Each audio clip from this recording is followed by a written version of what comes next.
Hey, welcome in everybody. Soccer Matters here on YouTube as we do a pregame show here. Getting ready for the 29th year of Major League Soccer. Can you believe it? If you are over at YouTube Soccer Matters, we'd love for you to subscribe to the channel. We're going to do a breakdown here over the course of the next 15 minutes. Give you a couple things maybe to look at here in this one. Justin Fingers alongside behind me is David Obert. And then later on, we're going to do the local call on Apple. So if you're watching on Apple TV eventually, you can, without a doubt, click on the local call because we love the local call. All right. 19th year for the Houston Dynamo, Sporting Kansas City in town, and an original member of Major League Soccer, as you all know. And last year, these two teams met in the playoffs with the Dynamo getting a 1-0 victory on a Franco Escobar header. So it's early in the season here for both of these teams. Unfortunately for the Houston Dynamo, their preseason, I think, has been kind of defined by injury, right? Hector Herrera out with a knee injury right now.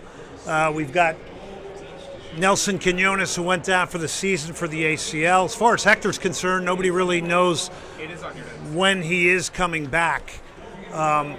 Nobody knows when he's coming back yet. I've heard a lot of different things, 3-4 months.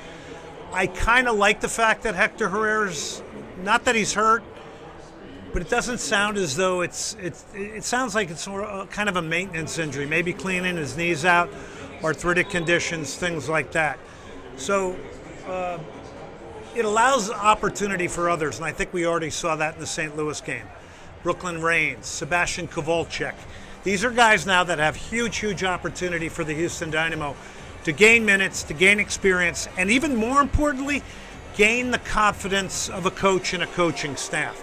This can all benefit the Dynamo down the road in a big way. But let's not forget, they're coming off a remarkable season last year. Turning point came in July during the Leagues Cup. Dynamo go on to win the Lamar Hunt U.S. Open Cup, fourth place finish in the West, and in the playoffs get all the way to the Western Conference Final. I'm going to tell you this right now. We've been talking about this on Soccer Matters, that this is going to be a different year. It already is a different year. It's never completely the same. Some players have gone, like Corey Baird. Not that many acquisitions, but you do have people coming back, like Tate Schmidt in the left back position after the ACL. So it's a lot of really interesting things going on. Sebas Ferreira sadly went down with a hamstring injury. He looked fit. He looked sharp. That's a real tough one for him. Amin Bassi is back in Houston. I believe his issues were more along the lines of getting a visa sorted out. So injury has been a big part of it. Now, the big question mark also is Franco Escobar. Many people have talked about the fact that Franco Escobar has got some ties right now to Inter Miami in a potential trade. So that's one to keep an eye on. That's a guy last year who played the left back position, sacrificed for the club in a very big way after being brought in as a right back, played left back as a predominantly right-footed player, which is not an easy thing to do at all. So Sporting Kansas City, horrific start last year, didn't win a game in their first 10, and did they turn it on? And they were much like the Dynamo. They hit stride in the second half of the season, got themselves in the playoffs, only to go down 1-0 to the Dynamo here. And they're reminding us still of the fact that there was a handball on Eric Sviatchenko that might have tied that game up. And MLS Pro, the Referees Association, came out after it and admitted that had happened. All right, so let's take a look right now at the Dynamo starting lineup here tonight, and it's very similar to the CONCACAF Champions League game against St. Louis. Steve Clark again in goal. Tate Schmidt, left back. Griffin Dorsey, right back. Two center backs, Eric Sviatchenko and Mikhail. Right in front of them in the 6 is Artur. So if you stop right there, that 6 players right there is the root and the strength of your team right now and the basis of your team. Great defending team last year, one of the best in the league, 10th in the league overall. Also a much better possession team. You don't have that possession game and the decision making and the orchestration of Hector Herrera tonight. But what you do have is that 6, and that's a basis there. So then you have to think in front of that, the 5, and what can they do when it comes to creating chances and scoring goals. So right away you go to Coco Carrasquilla. And he's got to be the orchestrator in the absence of Hector Herrera. Then you look at Brooklyn Reigns getting valuable minutes and experience. Last year, I have it in my notes here, Brooklyn Reigns only played 202 minutes last year, and I think the Dynamo certainly wanted to get him more. I remember Pat Onstad saying they wanted to eclipse 1,000 minutes for his development, so he's got a real opportunity now with a lot of injuries.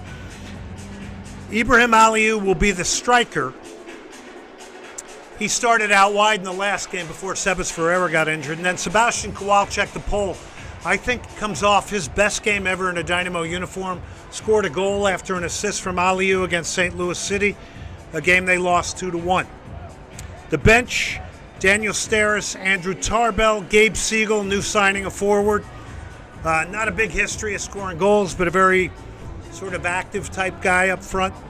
Stephen Anor is out of UVA. He's got a big pedigree there, University of Virginia. Jan Greguš, Slovakian, comes into, that was a bit of an urgency signing there to add some depth to midfield. Dynamo Academy player Kieran Sargent left college early at Georgetown. Usman Sila has been cleared to play here tonight, as well as Femi Awadesu and Diego Gonzalez. Those last two come up from Dynamo too. So that kind of lets you know how much, the pecking order and the depth now. You're having to dip into Dynamo too. 73 degrees here, great conditions here for a game tonight. It is an opener. Openers are a big deal. Sporting Kansas City under Peter Vermees. Tim Melia obviously starts in goal, 3 shutouts last year. By the way, Clark had 12 for the Dynamo last year. Fontas, a very good passing defender. Rosero, the big Colombian, good in the air.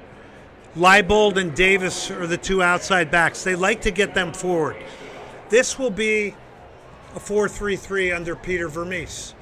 And for Peter Vermees, his love of the 4-3-3 came because when he was a player, he spent a season in the Netherlands with Volendam, and that's where he learned the 4-3-3 setup. Then, of course, midfield, you go to Radoja, who's going to hold down the 6. Eric Tommy played at Stuttgart in Germany. A guy that's very technical, good on the ball. Last year had a number of assists. Kind of their Hector Herrera. Remy Voltaire, good all-around midfielder. And then Alan Polito up front. Last year, Polito connected 14 times. And I would say be very careful of Alan Polito because he's a guy that does a lot of differing things, can come back, can be a part of the build-up. But he's got a year under his belt now, close to a year, after an ACL injury. And a lot of times, if that ACL injury has come good, this is the year they do even more damage. So you'll have to keep an eye on him. Daniel Shallowy also will get the start. Very talented player. By the way, Russell Shallowy were 2 guys that were listed as questionable. So they are here. They're ready to go. The bench, John Pulskamp, backup goalkeeper. Robert Volodare, former Dynamo Memo Rodriguez. Robert Castellanos, former RGV. Ulenis Vargas, Felipe Hernandez.